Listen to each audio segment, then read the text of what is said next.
They say every void strives to be filled. But that is a lie of uninspired minds. Emptiness doesn't draw you in, it merely offers a mirror. And the person who gazes into it sees not an abyss, but only the contours of their own greed, which has now been given a name and a form. Valery Zaslavsky was an architect of emptiness. Not the kind that breathes between the columns of a temple, but the kind that solidifies in the panels of residential districts and hums in the ventilation of shopping malls. His domain was boxes of glass and concrete, and he built them diligently, like a gravedigger digging graves, without hatred, but with a dull, old aversion to his craft. Deep within his soul, somewhere beneath layers of dusty compromises, an ember of a grand vision still smoldered. He saw himself as a creator of cathedrals, a sculptor of lines that make stone sing. Yet in reality his pencil only produced the dreary geometry of profit, and each new project was another monument to his mediocrity. Wounded pride was the quiet poison that permeated his days. One day, wandering through a junk dealer's cluttered stall amidst rusty gears and faded daguerreotype faces, his gaze caught on an object unlike anything else.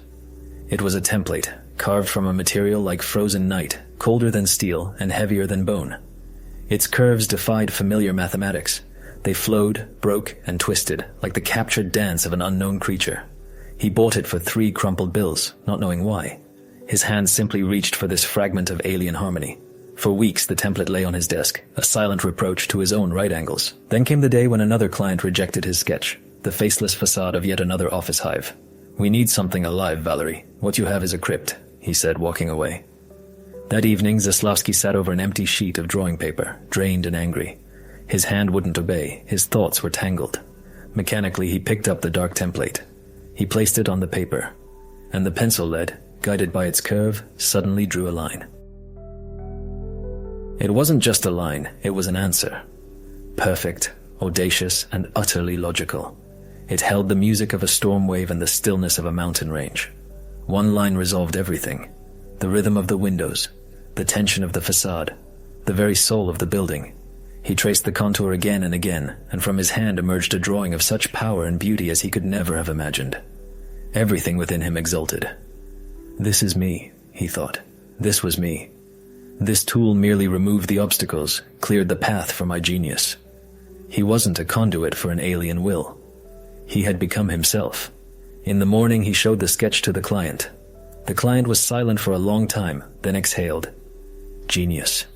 And in that word, Valery Zaslavsky, for the first time in many years, heard not flattery, but a judgment on his past life. A judgment he gladly carried out. Fame arrived not as a guest, but as a mistress, and her first act was to throw all his old habits out the door. He no longer agonized over blank sheets, no longer sought inspiration in others' albums. Why? When the answer already lay on his desk, etched into the dark, indifferent material. The template became his co-author, then his mentor, and finally, his sole judge. He told himself it merely refined his taste, that the tool helped prune the superfluous, the inessential. But the lie was too crude even for him. The truth was that his own designs now seemed to him rough, hewn with an axe from living wood, while the lines born of the template were like the trace the wind leaves on sand, inevitable and perfect. His inner world, once filled with contending voices and hesitant sketches, began to empty. First, the critic fell silent, then the dreamer quieted. Only the executor remained. He would sit at his desk, and his hand, before taking a pencil, would reach for the cold, smooth surface of the template, as if seeking a blessing. He stopped thinking about function, about the people who would live or work within those walls. He thought only of the purity of the line. The line demanded. The form insisted. And he merely obeyed, finding in this servitude an intoxicating sense of liberation from responsibility. His genius was no longer his burden. It ceased to be his at all. The turning point came when the city announced a competition for the Crystal Spire project, a skyscraper destined to become the new heart of the business district. His main rival was Mark Lisovsky, an old-school architect whose buildings Zaslavsky disdained for their ponderous, boring decency. Lisovsky built monuments to common sense. Zaslavsky now erected anthems to irrational beauty, and he knew he had to crush him. For a week he tried to create a sketch himself. He wanted to prove that the template had merely awakened him, not replaced him. But from his hand emerged only the dead geometry of the past. The drawing paper stared at him like a blind man's eye. In despair, in cold fury at himself, he grabbed the template. The pencil lead slid across the paper, guided by an alien, flawless will. And on the sheet appeared not merely a building. It was a frozen assault. Its form didn't just strive upwards, it clawed at the sky like a bird of prey's talon. But the true poison was hidden in the details. The project was designed so that its facets, reflecting light at a specific angle, would cast a shadow over Zaslavsky's adjacent creation, transforming its carefully calibrated proportions into a miserable, blind, and absurd pile of stone. This was not a blueprint. It was a verdict passed on another's talent. And Zaslavsky, gazing at this predatory perfection, realized he had crossed an invisible line. He looked at the sketch, and for the first time, he didn't care if he was a genius or not. He was a weapon. And a weapon needs no conscience. It needs only a target. And now, he had one. The boardroom resembled a crypt, lined with polished wood, where instead of the departed, other people's ambitions lay on the table. Mark Zaslavsky spoke last before him. He spoke correctly, with the dignity of an old master, laying out blueprints of his building before the commission. Sensible, humane, proportionate to the hustle and hopes of the people who would work in it. He spoke of convenience, of light, of how his building would be a good neighbor to the old city. Zaslavsky listened, and within him grew not irritation, but the cold, almost disdainful curiosity of a surgeon examining a hopelessly diseased organ. All this honest, meticulous work now seemed to him the touching fuss of an ant paving a path in front of a steamroller. When his turn came, he felt neither fear nor excitement. He stood, and the silence in the room grew denser. He didn't speak of people. He spoke of stone, of wind, and of sky.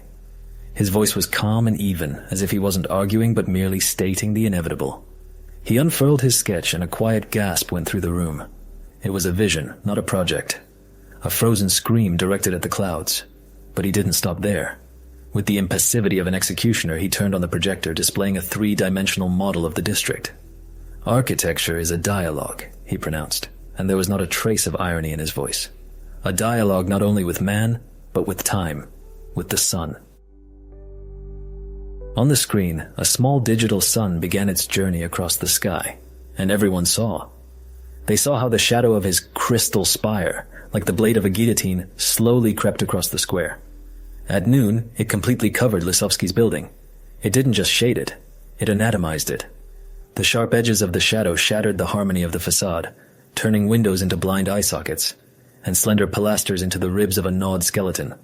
Zaslavsky's project, which just 5 minutes ago had seemed worthy and solid, transformed before everyone's eyes into an ugly mistake, an absurd misconception that had no place under the sun. This was not merely an architectural dominant. It was a public humiliation, calculated with mathematical precision. Zaslavsky turned his head and looked at Zaslavsky. The old architect wasn't looking at the screen. He was looking at Zaslavsky. And in his gaze, there was no hatred. There was something worse. Understanding. He understood that this was done not for victory, but for his annihilation. His shoulders, always so straight, slumped as if an invisible rod had been removed from him. His face turned gray, parchment-like. He wasn't enraged. He was erased. And in that moment, looking at the devastated old man, Valery Zaslavsky felt no pang of conscience, no triumph. He felt only order, the rightness of what had transpired, as if an unknown law of nature had been fulfilled. He first named the force that guided his hand. Mara. Delusion. And he was its priest. The victory was not that his tower would be built. The victory was that Zaslavsky's tower would not stand even in thought. He didn't just win the competition. He burned out another's dream, leaving behind only sterile ash. News of Zaslavsky arrived 3 days later, brought by a mutual acquaintance on a wave of sympathetic whispers. The old master didn't just withdraw his project. He gave up everything. He gathered the blueprints accumulated over 40 years, placed them in boxes, and sent them to the archive.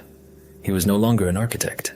He simply ceased to be one, like a man who left home for bread and suddenly forgot his way back in his own name. For everyone else, it was a tragedy. For Zaslavsky, the finishing touch. In his mind, this news settled into place with a dull, satisfying click, like the final keystone settling into an arch. Right. That's how it should be. The weak must yield, the sick must wither. There were no longer complex justifications in his head. His thoughts became short, like hammer blows. There is predator, there is prey. There is a line, and there is what it crosses.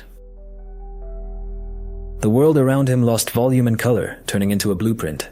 The admiring faces of his colleagues were merely a set of curves, their voices background noise, like a pencil rubbing on paper. He walked the streets and didn't see buildings. He saw only mistakes. Imperfect angles, cowardly curves, pathetic attempts to argue with emptiness. They all seemed to him ugly growths on the earth's body that needed to be excised. A hunger grew within him, but not one satisfied by food. It was a hunger for order, a thirst for sterility, an insatiable desire to draw the only correct line across all existence. He ate, slept, talked, but it was only his shell, an obedient mechanism of flesh and bone, that did so. His true self now lived only in one place, at the tip of his pencil, pressed against the cold side of the template. The triumph he felt was not like human joy. There was no warmth in it, no laughter. It was the quiet, cold exultation of ice binding a river, a sense of power, absolute and undeniable. He no longer doubted, no longer searched, no longer suffered. He knew, and this knowledge was heavier than granite. He would come to the construction site of the future spire and watch for hours as machines gnawed into the clay, tearing out the earth's guts. He saw in this, not the beginning of creation, but an act of purification.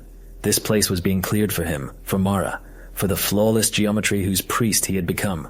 He was no longer an architect creating homes for people. He was a geometer, drawing a scar on the world's map that would never heal. And in this was his only, icy solace. The spire was completed on the first day of winter, when the air became thin and fragile, like glass. It stood, piercing the low grey sky, and was perfect. Not with the human, warm perfection of a living body, but with the cold, final perfection of a crystal or a death sentence. On opening day, Zaslavsky stood at its base, surrounded by the hum of admiring voices, but he didn't hear them. He looked up at the flawless line disappearing into nothing, and for the first time in a long time, he felt nothing. No triumph, no pride. Only silence. The very silence that descends when a tool, having completed its work, freezes in the master's hand. The work was done. The meaning had run dry. He moved into an office on the top floor. A corner office with panoramic windows, from which the entire city lay at his feet, dirty, chaotic, alive. And here began his true hell. The template was no longer an object of dark stone. It became a property of his vision, a principle of his consciousness. It had taught him to see the only correct line, and now he could not unsee it.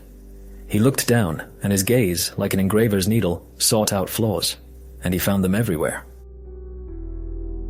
A crookedly parked car disturbed the symmetry of the square. A spilled coffee stain on the granite seemed to him an unhealing wound. The facades of neighboring buildings built by others, every single one, cried out with their paltry asymmetry, their cowardly compromises. It was torture. He, the creator of perfect form, was sentenced to eternally contemplate the imperfection of the world, framed by his own creation. He closed the blinds, but saw cracks in the plaster of his own ceiling. He turned away, but heard the arrhythmia of street traffic. The world had turned into one continuous error on a giant blueprint, and he no longer had the strength or the right to correct it. He stopped creating. Any line he tried to draw himself now seemed a blasphemous parody. His own genius, which he had so desperately sought, proved to be an illusion. Mara, having given him everything, took from him the only thing that was truly his own, the right to make mistakes, the right to be human. He became the custodian of his own mausoleum. Every day he walked around the building, and every fingerprint on the polished steel, every speck of dust in a ray of light, every withered leaf in a planter by the entrance was a personal insult to him, a prick to an exposed nerve. He hired and fired cleaners. He wrote angry memos to the management company. He stood for hours at the window, watching the janitors clear snow, and fell into silent fury at the imperfection of their movements. He got what he desired. His name became synonymous with genius. His tower became the new heart of the city. But he himself had transformed into its shadow, its sleepless, tormented spirit.